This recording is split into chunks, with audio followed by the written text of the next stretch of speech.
मेरे प्यारे 9वीं कक्षा के बच्चों, सुप्रभात। आज मैं आपके हिंदी पाठ्य पुस्तक आलू भाग 3 के तीसरा पाठ बिंदु बिंदु विचार का सरल अर्थ आपको समझाने जा रहा हूँ।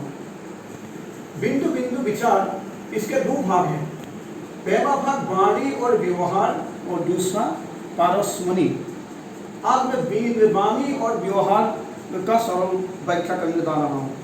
मनुष्य में सबसे बड़ा चीज है वाणी और व्यवहार।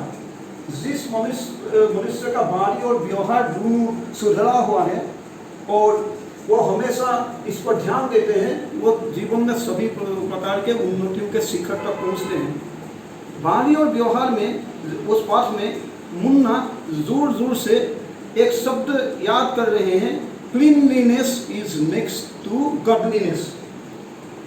उसका अर्थ है कि हिंदी का अर्थ है सुशीता देवव्रत की सूती बहन है। तो ये बात सही है, जीवन के लिए एक बहुत बड़ा आदर्शवान बात है वो। क्योंकि हम ये देखते हैं कि हम जब भगवान के घर में पूजा करने जाते हैं तो हम नहा धो करके भगवान के यहाँ पूजा करते हैं। उसी प्रकार भगवान के घर को भी हम जितना हो सके पोंछ कर, उसको झाड़ू मारकर पोंछ कर उसको ठीक कर लेते हैं, साफ सुथरा कर लेते हैं। उसके बाद ही हम उसकी पूजा करते हैं। ठीक उसी प्रकार मनुष्य के जीवन में भी साफ सुथरा रहना बहुत जरूरी है।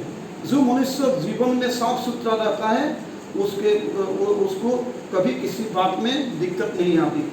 तो मुन्ना को देखिए, मुन्ना एक तरफ तो cleanliness is next to godliness ये पाठ रख रहा था, लेकिन उसी समय कुछ देर बाद उसके दोस्त आया और बाहर से उसे बुलाया कि मुन्ना आ जाओ, तुम्हारे खेलने का समय हो गया है। तो मुन्ना खेलने के लिए वहाँ से दौड़ के निकल गए। जब वो निकल गए, जाते वक्त क्या हुआ, वो उसके टेबल में जो उसका किताब था उसको बंद करना भूल गया। उसके टेबल के कागज कापियाँ इधर उधर पड़ी रही। उसके बाद उसके टेबल में स्याही का दाग रहा।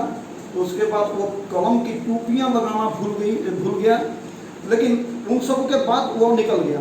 तो आप लोग ये बात देखिए कि मुन्ना तो रट रहा था, वो बात Munna cleanliness is next to godliness, वो बात मुन्ना रट रहा था, लेकिन उसने उसका व्यवहार नहीं किया, अपने जीवन में उसको नहीं लगाया काम में।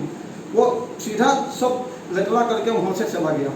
तो इसी प्रकार, लेकिन वो बात होनी नहीं चाहिए। हमें किसी बात को रखना और किसी बात को मुंह से बोलना नहीं चाहिए, जो आजकल के राजनीति के लोग बोलते हैं। आजकल के राजनीति के लोग जहाँ तहाँ भाषणों में, किसी भी मीटिंग में हो, दूसरे जगह में हो, वो लोग बोलते रहते हैं कि सारा सच बोलो, हमेशा सच बोलो, साफ सुथरा रहो, लेकिन वो लोग अपने जीवन में कभी उसका प्रयोग नहीं करते। दूसरे को सिखाने के लिए बोलते हैं, दूसरे के आगे अपना इमेज बढ़ाने के लिए बोलते हैं। तो जब ये बात होती है तो उसके बाद मुन्ना की बहन आई उस रूम में।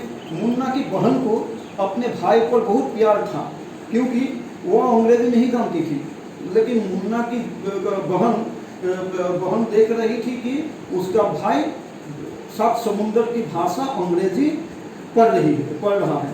तो उसने क्या, वो आई आकर के भाई के जो किताब खुले हुए थे उस पर निशान के लिए कागज लगाकर किताब को बंद किया। उसके बाद इधर उधर फैली हुई जो कागज थे, उसके बाद दूसरे जो कापियाँ थी उसको ठीक से संभाल कर रखा। उसके बाद गीली कपड़ा लेकर के टेबल के स्याहियों को पूछा और उसके बाद स्याही को पूछा, उसके बाद कलम की टोपी लगाई और इसी ढंग से वो पूरे टेबल को ढंग से रख के चले गए।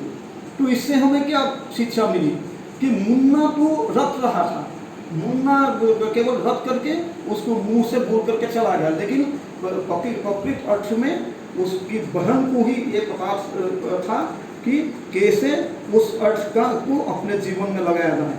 उसकी बहन ने ही वो काम किया जो मुन्ना को करना चाहिए था। इसलिए हमें जीवन में वाणियों का हमारे जीवन में बहुत महत्व है। अब कभी भी हमें किसी भी समय वह वाणियों को मुंह से बोलना नहीं चाहिए, उसको अपने जीवन में लगाना चाहिए। इसी पर अगर बिंदु बिंदु विचार के इस वाणी और व्यवहार पाठ को तुम लोगों को समझाया यहाँ पर रामानुज जोशी जी ने इस वर्ड कटाक्ष किया है। आजकल के जो समाज व्यवस्था है, समाज व्यवस्था में यही शिक्षा दी है कि आजकल समाज व्यवस्था में लोग खाली मुंह से कुछ बोलते रहते हैं, आदर्शवान बात बोलते हैं, दूसरे को समझाते हैं, लेकिन अपने जीवन में उसको नहीं लाते।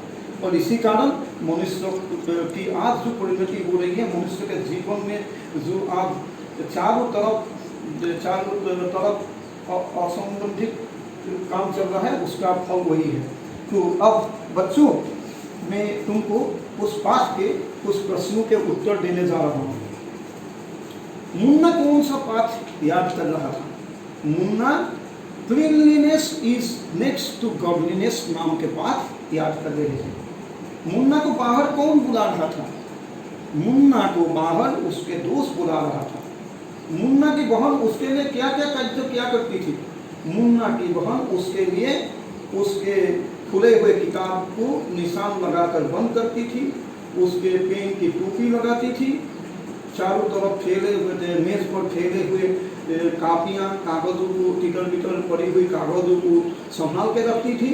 उसके बाद गीले कपड़े ला करके उसके टेबल पर पड़े हुए स्याही के दाग को पूछती थी। इसी ढंग से वो सब काम करती थी। आपकी राय में अंग्रेजी की सूक्ति का मुन्ना और उसकी बहन में से किसने सही अर्थ समझा? मेरी राय में अंग्रेजी की वो सूक्ति जो cleanliness is next to godliness, उसको मुन्ने की बहन ने सही अर्थ में समझा और उसने उसी का काम किया। पाठ के अनुसार सात समुंदर की भाषा क्या है? पाठ के अनुसार सात समुंदर की भाषा अंग्रेजी है। और इसके बाद तुम लोग को ये भी मैं बताने जा रहा हूँ कि ये जो है बिंदु बिंदु विचार के वाणी और व्यवहार और पारस्मरणि, ये दोनों निबंध हैं। बिंदु बिंदु विचार अगर क्या है पूछे तो वह निबंध है। तो अगर बच्चों, अगर ये पाठ तुम लोग को मैंने जो समझा है वो तुम लोग समझ गए तो इसको लाइक करना, शेयर करना, सब्सक्राइब करना, और अगर कोई उसमें तुम लोग के डाउट्स हो उसको कमेंट बॉक्स में लिखना, और इसके उत्तर को उत्तर लिखकर जब विद्यालय खुलेगा तो विद्यालय खुलेगी तो इस विद्यालय में जाकर इसको अपने शिक्षक को दिखाना। आज के लिए इतना ही। Thank you.